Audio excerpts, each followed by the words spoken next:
This year marks the 175th anniversary of the birth of Sir Wilfrid Laurier.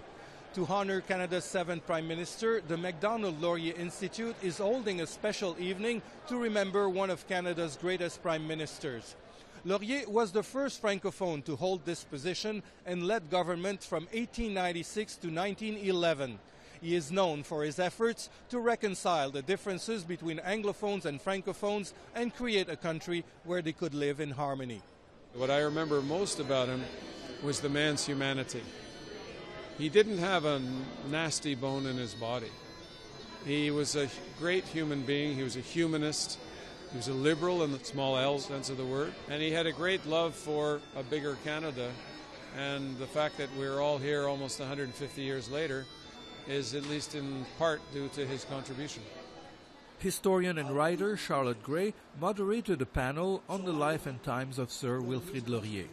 He served a continuous period of 15 years, which is longer than any other Prime Minister in our history.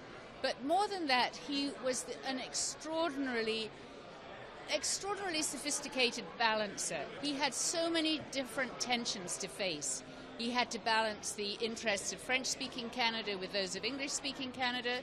He was running this country, which was really just a sprawling young nation that hardly knew what it was, sitting between two elephants, the United States and the British Empire, and he managed it. And during his period in office, he gave Canadians a sense of national identity, which they'd never had before. The interesting thing is that although he was a Francophone, and proud of it, he nevertheless had a great deal of support and affection among Anglophones. He had a unique gift, he spoke English.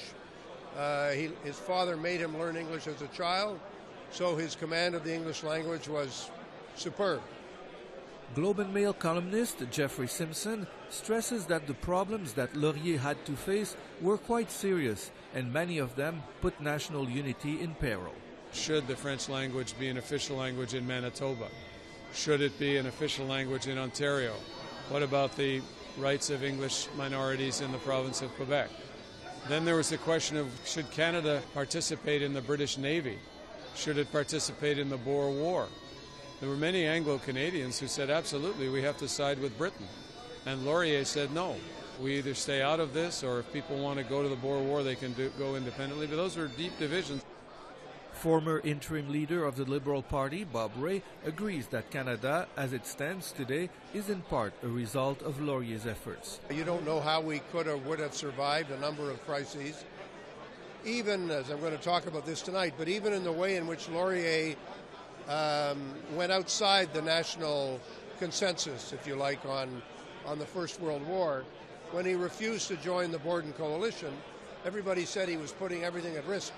But in fact, he was the man who held the country together, because it allowed a lot of Quebecers and a lot of other Canadians who didn't share the view about conscription to feel that they were still being effectively represented.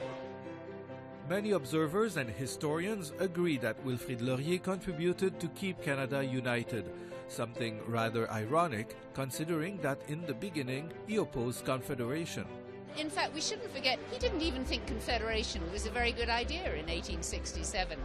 But he came to believe in it, and he came to realize it was going to be built on compromise, and that was his great achievement. Some even compare his dedication to national unity as being second only to John A. Macdonald's. Laurier was an extraordinarily important person in trying to get through these many crises, in never giving up on Canada, even when decisions went the way he didn't want them to go. So to him and Macdonald, I'm going to put Macdonald in there because Laurier actually was a great admirer of Macdonald.